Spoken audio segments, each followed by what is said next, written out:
D'après le dernier recensement, l'État de New York compte près de 20 millions d'habitants, dont les 2/3 habitent dans le centre de la ville de New York, faisant de New York la ville la plus peuplée des États-Unis. Shoniak, en Alaska, est un village de 256 habitants, répartis en 56 foyers et 51 familles. L'État de New York s'étend sur 87 800 km², se classant 27e plus grande ville des États-Unis. Le village de Shoniak s'étend quant à lui sur 14 km², dont plus de 12 sont de la terre ferme et le reste de l'eau. Pour certains, New York est considérée comme la ville la plus puissante au monde sur le plan économique. C'est une capitale culturelle et un centre important de la diplomatie mondiale. Shoniak renvoie au terme esquimau Ising Yak, qui veut dire jade, une pierre que l'on trouve en abondance dans la région. Deux lieux que tout oppose, deux lieux à des années-lumière l'un de l'autre. Et si je vous disais que ces endroits se ressemblent, comment ces deux opposés pourraient se ressembler ?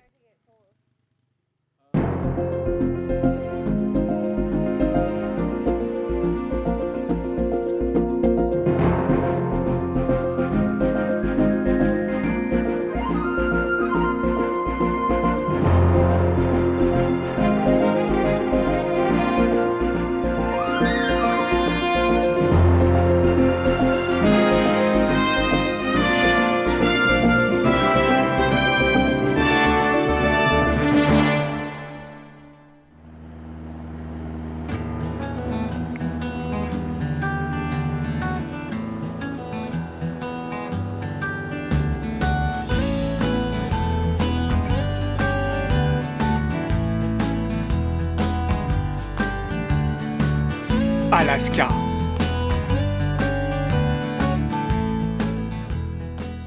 Nous sommes au cœur de l'Alaska, l'une des dernières frontières. C'est l'un des plus grands États des États-Unis et pourtant il a la plus faible densité populationnelle au kilomètre carré. Bienvenue à Shoniak, terre des aigles.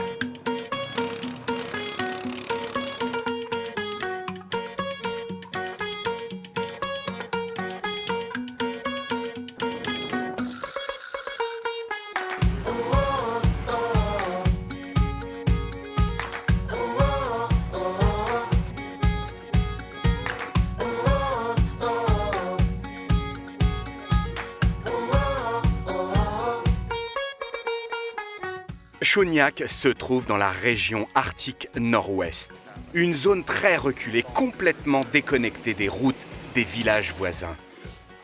Voici Anthony Sherman, sa femme Irène et leur fils Ezekia.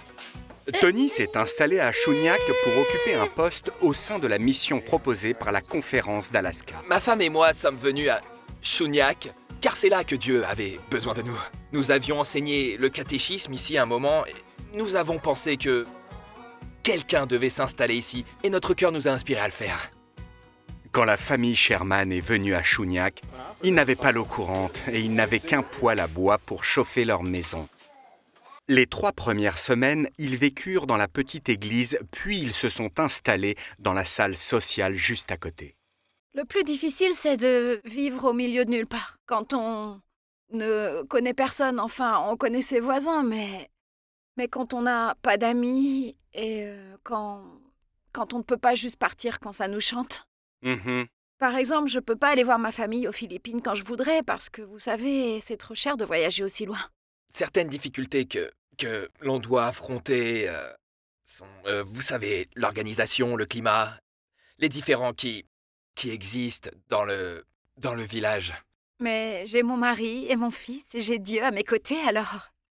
C'est une expérience positive pour nous tous, parce que nous sommes au centre de la volonté de Dieu et être là où Dieu veut que l'on soit, on ne peut pas rêver mieux. Tony travaille à la clinique locale comme secouriste avec ses collègues. Il est le premier à traiter les problèmes de santé et les inquiétudes des habitants du village. Tony et son équipe répondent aux urgences qui peuvent aller du suicide aux accidents de scooters des neiges. Si une urgence dépasse les possibilités de l'équipe locale, il utilise un avion médical pour transporter les patients à 260 km de là à Kotzebue. Grâce à son rôle, Tony a gagné la confiance et le respect des habitants. Et il ne rate jamais une occasion de tisser des liens avec eux. Bien au-delà de mon travail à la clinique, au-delà de ce que je fais ici, nous passons beaucoup de temps avec les enfants et avec les personnes âgées. Pendant la semaine, les lundis, nous avons un groupe pour les enfants de 8 ans et plus qui vient à la maison.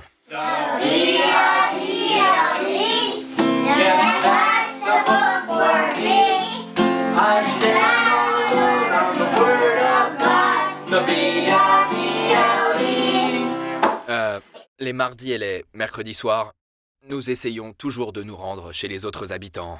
Le mercredi soir, nous étudions la Bible avec notre famille. Le jeudi soir, en général, ce soir-là, nous prenons nos instruments et nous jouons, nous chantons avec les personnes âgées qui vivent dans le village.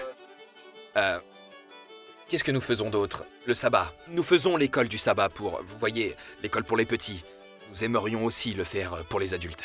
Et le samedi soir, nous essayons d'aller dans une autre maison de retraite. Parfois parce que nous voulons aller à la rencontre des gens le plus possible.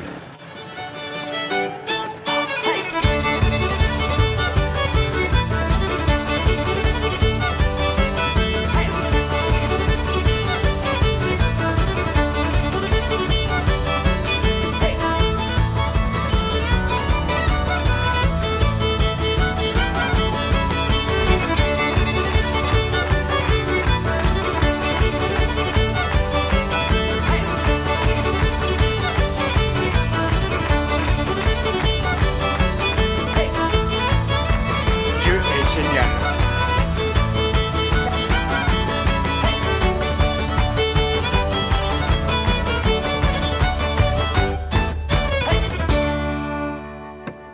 L'église et la salle sociale ont été construites dans les années 70, mais il n'y avait pas eu de mission active depuis la fin des années 80. Depuis quelques années, le bâtiment était utilisé pour l'évangélisation d'été de l'église adventiste de la Jonction Delta. Tony et Irène pratiquent le culte dans leur maison car l'église ne peut accueillir aucune réunion pendant les mois d'hiver. Notre rêve pour cette église serait de voir un jour des gens s'y réunir. Maintenant, c'est pas vraiment possible. Le culte en hiver, ou alors seulement pour l'été. Cela demande beaucoup de travail, et pour le moment, nous n'avons pas de membres. Nous n'avons pas de monde, mais notre rêve, et nous y croyons vraiment, c'est que Dieu nous aide avec une congrégation ici. La Sainte Bible.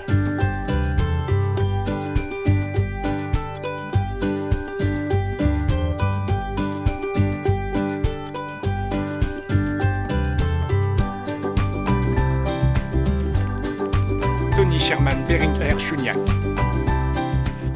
C'est un enjeu majeur pour le couple qui a été très bien accueilli par la communauté. Et depuis, le besoin de se réunir se fait sentir. Les villageois leur ont dit que si l'église était en état de les recevoir, ils iraient. Nous essayons de restaurer l'église et nous la réparons, car cela demande beaucoup de temps et de travail, et de l'argent aussi, car nous sommes sûrs que Dieu apportera les âmes, que Dieu fera venir les gens et qu'il ouvrira les portes, et le jour viendra où nous aurons une congrégation ici, nous aurons une famille de Dieu. Ce travail demande de la patience et des prières, car les opportunités se créent chaque jour. Même si Dieu guide la mission des Sherman, le froid glacial, les circonstances difficiles et l'éloignement de leurs proches peuvent être décourageants. Parfois, avec ma femme, nous nous décourageons quand nous sommes tout seuls. Parfois, on peut avoir la sensation qu'on est juste ici tout seul et on pourrait croire qu'on n'a aucun impact et que personne ne nous suivra et que personne ne nous soutiendra. Et parfois, on pourrait se dire qu'il serait plus simple de repartir dans un autre endroit et une autre mission où il y a plus de gens qui forment une équipe. Vous savez, il m'arrive souvent de voir toutes mes faiblesses et en fait, cela m'aide finalement à mieux comprendre. Vous savez, Dieu m'aide à faire ce travail et à mieux comprendre. Je ne suis pas patiente. J'aimerais que les choses aillent plus vite. Quand je veux faire quelque chose, je veux que ça aille très vite. Mais quand on vit ici, vous voyez, on apprend que les choses n'arrivent pas quand on veut qu'elles arrivent. Ce qui nous a permis de garder espoir, c'est la certitude que l'on fait ce que Dieu attend de nous. Et cela nous réconforte. Être un missionnaire, c'est comme tout laisser derrière soi et pouvoir partir, sortir de sa zone de confort.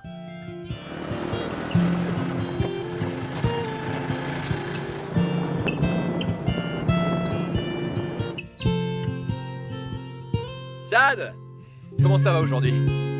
Ça va bien.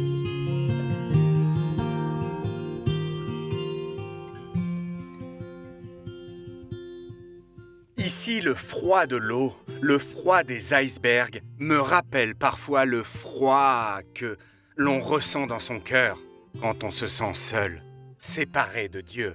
Pourtant, la chaleur de l'amour de Dieu et de son peuple peut apporter à votre vie un lien exceptionnel et on ne se sent jamais seul. Ce qui nous inspire, Irène et moi, c'est, en fait, plusieurs choses différentes. Mais Dieu nous offre souvent de nouvelles opportunités, il nous ouvre les portes. C'est lui qui fait se produire les choses qui vont nous indiquer ce qu'il veut faire. Vous savez, parfois on commence une nouvelle étude où quelqu'un dit quelque chose qui va nous encourager, où on perçoit les fruits de cette relation que l'on tisse avec les enfants et avec tous les gens de la communauté. En fait, Dieu va faire quelque chose pour nous aider à voir que sa volonté s'applique par notre biais et que notre foi est reconnue de lui. Le courage et l'abnégation de Tony et Irène deviennent contagieux. Leur détermination à accomplir leur mission est exemplaire. Dieu et ses anges les confortent dans leur mission, les motivent pour avancer quels que soient les obstacles. Les visages, les sons, les gens, les paysages. Même si c'est une petite ville totalement isolée, Shunyak reste une vraie priorité pour le Christ. Les Sherman représentent un magnifique exemple d'abnégation pour faire revivre cette mission. Ils sont peut-être isolés, mais ils ne sont jamais seuls. Jésus est tout. Il est tout pour moi. En fait, Jésus est la raison de ma présence ici. Si si ce n'était pas pour lui, je n'y arriverais pas, vous savez. Je ne pourrais pas continuer de vivre ici. Jésus, pour moi, c'est tout ce qui compte. C'est mon ami, il m'encourage, il me rend fort. C'est à lui que je parle quand je vais mal, quand je n'arrive vraiment pas à parler à ma propre famille. C'est à lui que je peux parler de n'importe quel problème que je rencontre et c'est le seul qui me fait changer de façon radicale.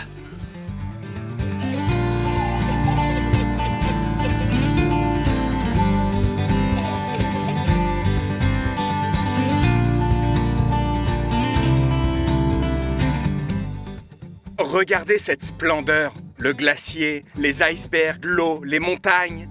On pourrait facilement se sentir très seul ici. Peut-être un peu comme à New York, mais pas de la même façon. Alaska. New York.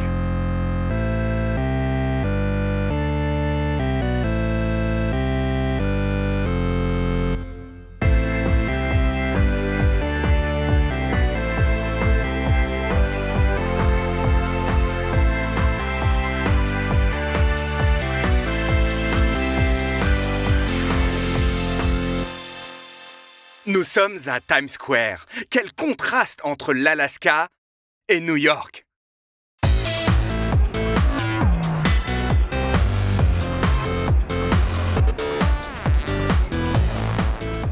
Toutes ces couleurs, ces lumières éblouissantes, des millions de gens, le glamour, la gloire, le bouillonnement. New York est totalement différente de Shunyak. À première vue, on croirait que tout le monde a quelque chose à faire, quelque part où elle est. Tout le monde profite de la vie, mais peu importe à quel point les gens sont occupés, combien ils pensent s'amuser. Au bout du compte, si on n'a pas Jésus dans sa vie, on ressent toujours un vide intérieur. On se sent seul, même dans une foule, et ce grand vide ne peut être comblé que par le Christ. Et sur ce point, New York est exactement pareil que Shunyak. En surface, ça semble plus vivant, mais au fond, nous sommes tous les mêmes. Des humains qui ont désespérément besoin du Sauveur.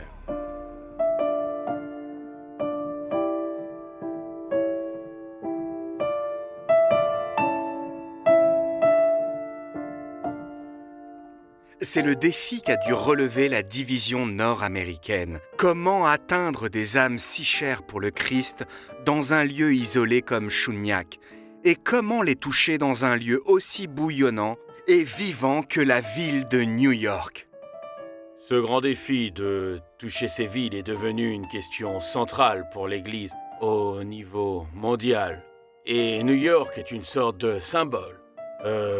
Non seulement de toutes les mégalopoles, mais c'est aussi, quand on lit tout ce qu'a écrit Ellen White, c'était un point central et en substance. Elle dit qu'il fallait toucher New York et comment le faire. Alors, New York a été choisi par la Conférence générale et la division nord-américaine comme un lieu où l'évangélisation dans les centres urbains à travers le monde pourrait commencer. Pour réaliser ce rêve et atteindre cet objectif, le New York 13 a été créé. Une initiative d'évangélisation urbaine complète, conçue pour impliquer chaque représentant de l'Église, directeur, pasteur et membre de l'Église de la zone métropolitaine de New York. Ce centre a produit plus de 400 campagnes d'évangélisation en un an. Pour atteindre une telle synergie, la direction de l'Église a prévu les moindres détails, débattu des idées, formé de groupes de prière dédiés à des prières d'intercession, mené des programmes de formation ainsi que la toute première école d'évangélisation sur le terrain au monde. Nos pasteurs sont très enthousiastes, nos membres sont très enthousiastes, les églises marchent bien et ce qui se passe, c'est une situation vraiment phénoménale et je crois que Dieu travaille avec nous ainsi qu'avec les gens. J'ai eu la chance de participer à certains événements et de voir les membres remplir l'auditorium du Hunter College pour la réunion d'évangélisation du New York 13 présentée par Mark Finley.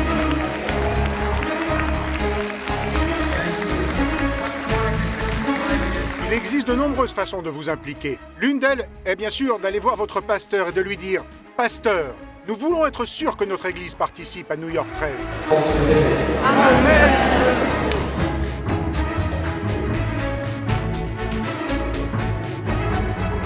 Ernestine Finlay a animé un séminaire de formation intitulé « Illuminez votre monde pour Dieu » avec près de 600 personnes présentes, impatientes d'apprendre les principes positifs pour illuminer les âmes. Nous sommes déjà tout près du royaume, prêts à être réunis. Et nous les cherchons toujours. Nous tentons de les trouver. Mais qui sont-ils ?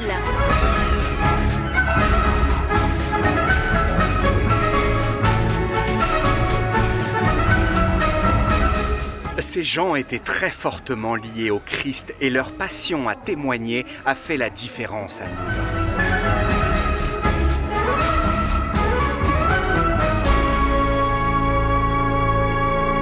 Je veux voir des milliers de nouveaux disciples servir le Seigneur ici. Je veux voir l'Église renouvelée, revivre. Je veux une nouvelle vie pour la communauté adventiste de New York.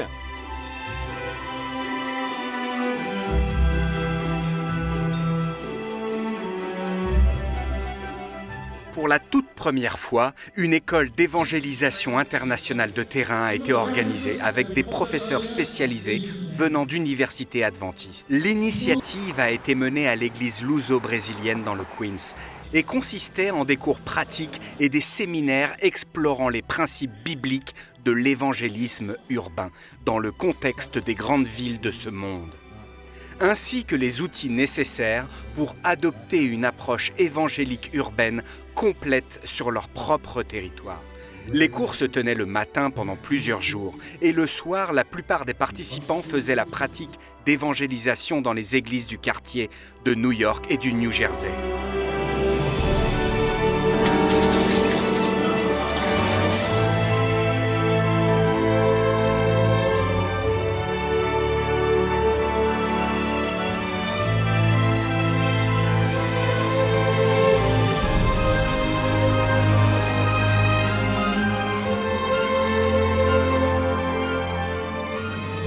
J'ai eu l'honneur de retourner là où j'avais commencé mon ministère, à l'église historique des Adventistes du 7e jour de Manhattan, pour une session de 3 jours intitulée « Révélation d'espoir » dans le cadre de la mission du New York 13. Mark Finlay a participé aux réunions et Robert Costa traduisait les messages en espagnol. 70 personnes ont été baptisées et 7 églises ont participé.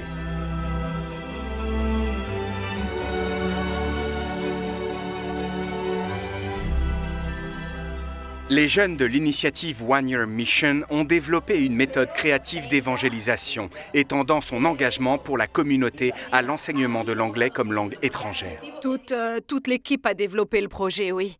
Car nous savions très bien qu'il y avait beaucoup de Dominicains et la plupart ne parlaient pas du tout l'anglais.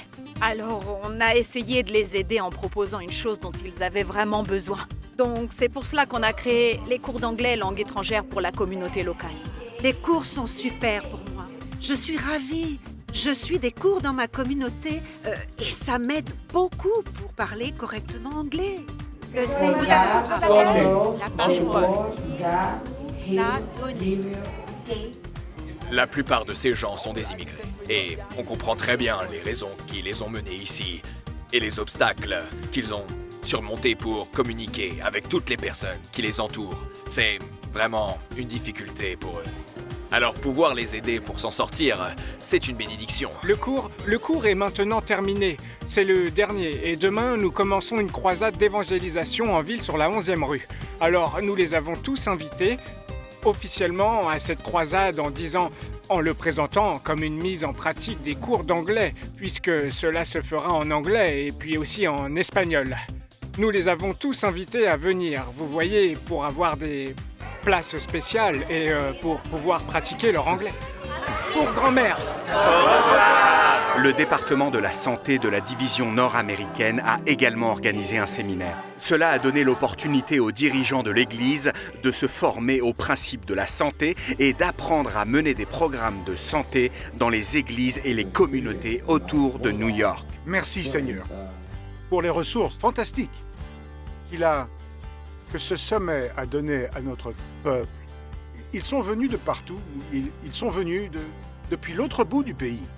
Ils viennent de différents États américains et nous avons aussi nos frères et nos sœurs, des hommes et des femmes, des visiteurs, des invités de la belle ville de New York.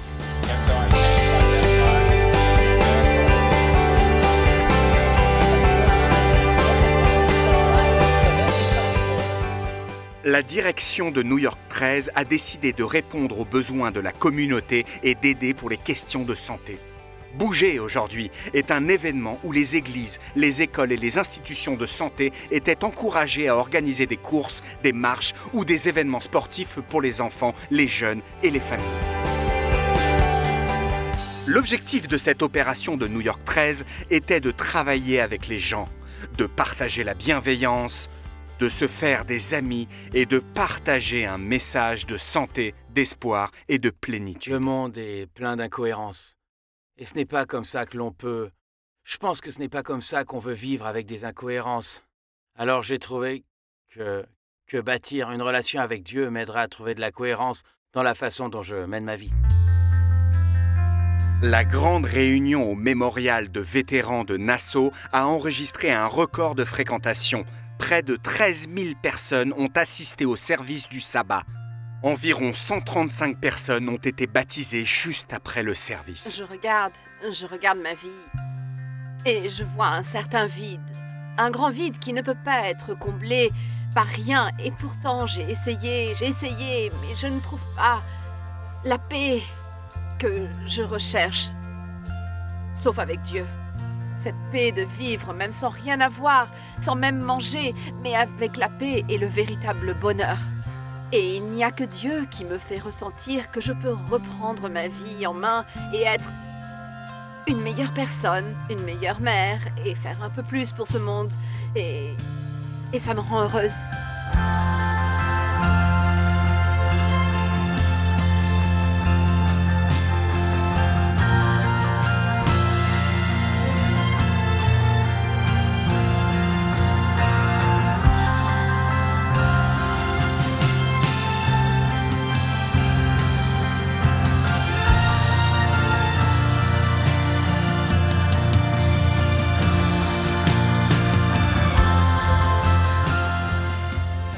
D'après les rapports du comité de direction de New York 13, l'initiative New York 13 a mené au moins 5200 personnes au baptême.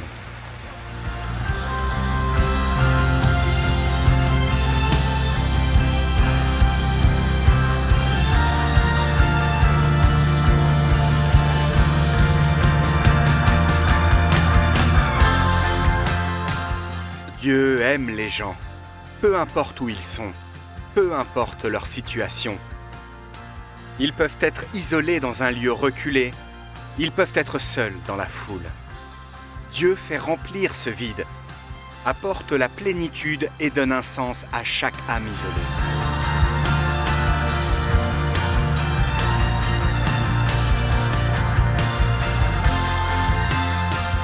De la chaleur d'une grande ville au froid d'un village presque oublié, Dieu veut donner espoir à chacun et surtout un accompagnement, peu importe ce qu'il faut faire.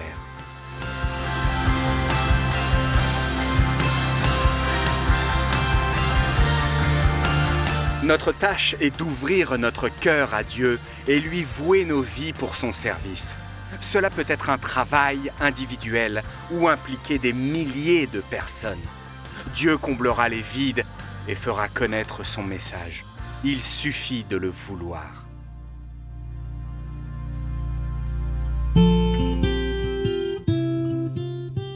Ici, au pied du glacier, on sent l'incroyable puissance de la présence divine.